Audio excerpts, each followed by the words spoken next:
오늘 이 본문 말씀을 보면 4절에 사도 바울이 나의 기쁨을 충만케 하라. 자, 2장 4절에 보니까 마지막 부분에 나의 기쁨을 충만케 하라 이런 말씀이 나오거든요. 그러니까 빌립보 교회 성도들의 어떤 모습이 이 바울의 기쁨을 충만케 하는 것일까요? 이 바울의 기쁨은 하나님의 기쁨이라고 말할 수가 있어요. 하나님은 과연 무엇을 기뻐하실까요?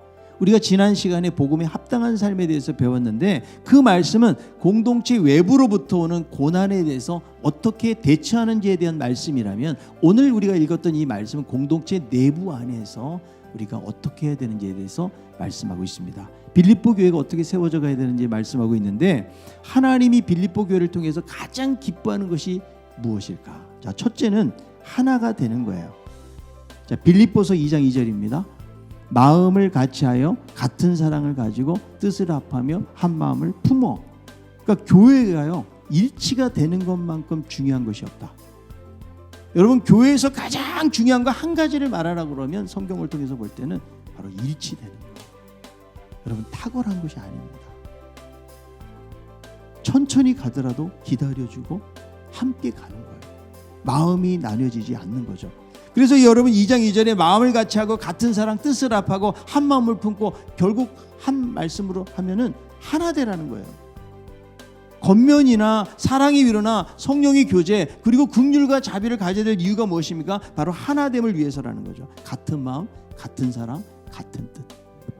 여러분, 교회가 예수 그리스도를 중심으로 하나가 될 때에 진정한 교회가 본질을 회복하는 것이고 하나님이 기뻐하시는 교회가 되는 것입니다.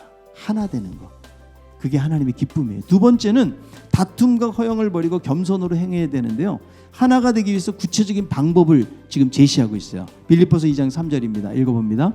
각각 자기보다 남을 낮게 여기고. 여러분, 왜 이렇게 빌립보 교회가 하나 되지 못한 모습을 보이고 있을까? 이 두 가지 요소 때문에 그래요. 다툼과 허영이라는.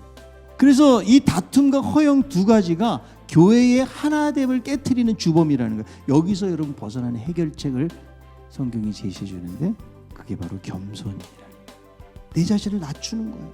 우리 예수님은 낮은 곳에 임하셨거든요. 높은 곳에는 주님이 안 계세요. 낮은 곳에, 내가 낮은 자리에 가게 될 때에 은혜도 여러분 높은 곳에 있으면 은혜가 안 돼요.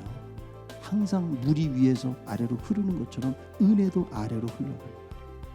그래서 다툼과 허영 없이 겸비한 마음으로 나보다 남을 낮게 여기고 자기 일을 돌아볼 뿐더러 이제는 다른 사람들의 일을 돌아보는 이런 정신이 교회를 하나 되게 만드는 것이라고 말씀해주고 있습니다. 나의 기쁨을 충만하게 하라. 여러분, 하나님의 기쁨은 바로 하나 되는 거예요. 우리 신강 공동체는 무엇이 다른가? 이론만 있는 셀 공동체가 아니고 진정으로 다른 사람에게 관심을 확장해서 그들을 더 사랑하고 섬기고 주님과 같은 낮은 마음으로 다가가서 하나님이 정말 기뻐하시는 아름다운 공동체를 이루어갈 수 있는 우리 모든 성도들이 다 되시기를 바랍니다.